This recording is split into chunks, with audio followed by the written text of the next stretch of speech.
Quem foi Enoque? Qual a influência do seu livro no Velho e no Novo Testamento? Por que os seus textos não constam na nossa Bíblia, mas está na Bíblia de um povo específico? E que povo é esse? Se você quer saber essa e outras respostas, fique até o final, pois é isso que vamos explicar no vídeo de hoje. Primeiramente, vamos responder quem foi Enoque. Ele aparece brevemente em Gênesis, na Bíblia. Ele é filho de Jared e pai de Matusalém.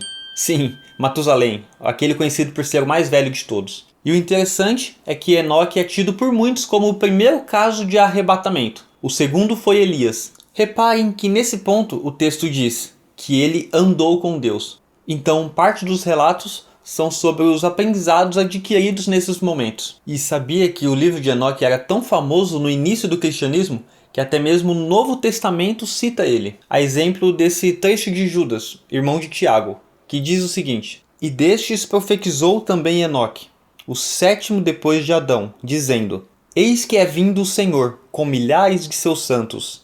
Intrigante como ele era conhecido antigamente e hoje em dia poucas pessoas o conhecem. É bom já deixar claro que não existe apenas um livro de Enoque, mas normalmente quando falamos o livro de Enoque, estamos nos referindo ao primeiro, porém existe o segundo e o terceiro também. Outra coisa que é bom explicar é que são vários textos que foram de certa forma compilados para formar o livro, pois em alguns momentos tem mudanças abruptas de assunto no meio do livro, e é por conta disso. E claro, não foram propriamente escritos por Enoque. Provavelmente foram histórias orais contadas por ele, passadas de geração em geração, até que em algum momento alguém decidiu converter essas histórias em textos. Cópias em aramaico do livro de Enoque foram achadas em uma caverna perto do Mar Morto, e quando comparadas com textos em etiópicos já existentes, viram que haviam leves diferenças, mas a maior parte dizia o mesmo, o que ajuda a comprovar a legitimidade dos textos. Para começarmos a ver o que contém nesse livro, categorizado por muitos como fantasioso pelas incríveis descrições contidas nele, vamos ao livro de Gênesis, onde aparecem os Néfilins, em algumas bíblias traduzidas como gigantes. Acontece que nada mais é dito sobre eles, além de serem homens de fama e valentes. É aí que entra o texto O Livro dos Vigias de Enoque, onde o termo Filhos de Deus, usado em Gênesis, não é mais um termo vago e sem explicação.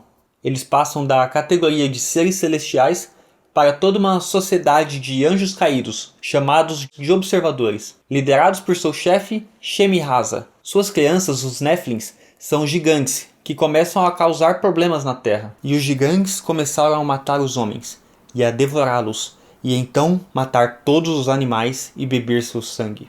Quase um filme de terror. Essa seção também descreve os observadores como anjos terríveis, habilidosos em artes sobrenaturais do mal, e que então passam a ensinar a humanidade. O observador Azazel ensinou armas de guerra para a humanidade.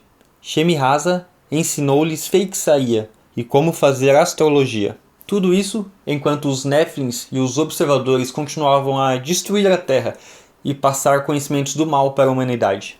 A história então culmina com a humanidade clamando a Deus, pedindo por ajuda. E então Deus envia 4 arcanjos para consertar tudo. Instrui Noé sobre o dilúvio que vai vir.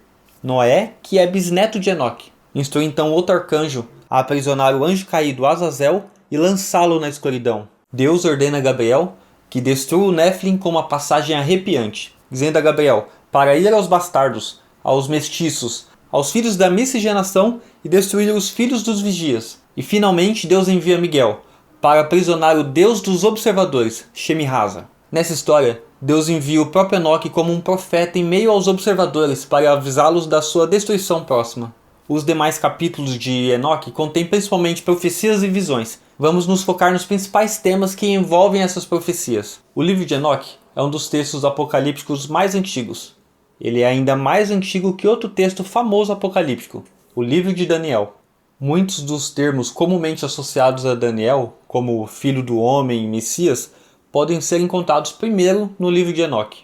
Em uma passagem, Enoque relata a visão em que o Filho do Homem é enviado. Ele será o bastão para a justiça.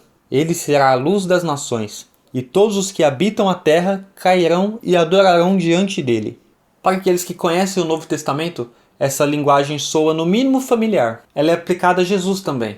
Mas nesse caso, o próprio Enoque é chamado de Filho do Homem. Você é aquele Filho do Homem que nasceu para a retidão.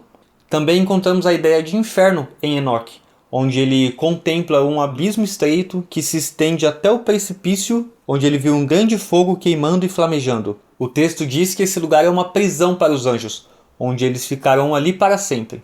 Para quem se interessar, vou deixar o link com o texto completo do livro de Enoque na descrição desse vídeo.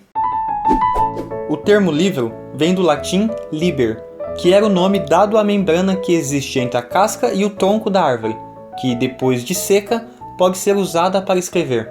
Então, assim como nosso papel hoje, é da árvore que veio a palavra livro. Apesar de toda a importância do livro de Enoque para os primeiros cristãos, como já dissemos, este é um livro apócrifo, ou seja, ele não está na Bíblia, onde só constam os textos canônicos. Uma explicação para isso é que, apesar dos textos de Enoque serem tidos como reais, eles não são considerados como guiados por Deus em sua escrita. Atualmente, apenas na Etiópia, esse livro é considerado canônico e se mantém entre os 81 livros da Bíblia de lá.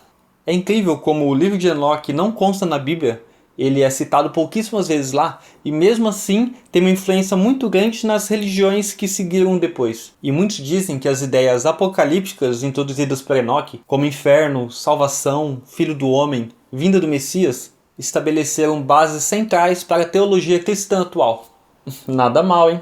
Se ficou com alguma dúvida sobre esse tema complexo e instigante, deixe aí nos comentários que vamos em busca das respostas. Afinal, tem que explicar tudo. Se você aprendeu algo no vídeo de hoje e quer ficar cada vez mais inteligente, se inscreva aqui no canal para não perder nada. Se já é inscrito, ative o sino de notificações para ficar dentro de tudo que acontece por aqui. Para quem gosta de Egito Antigo e suas curiosidades, clique no vídeo aqui. Até mais e spasiba.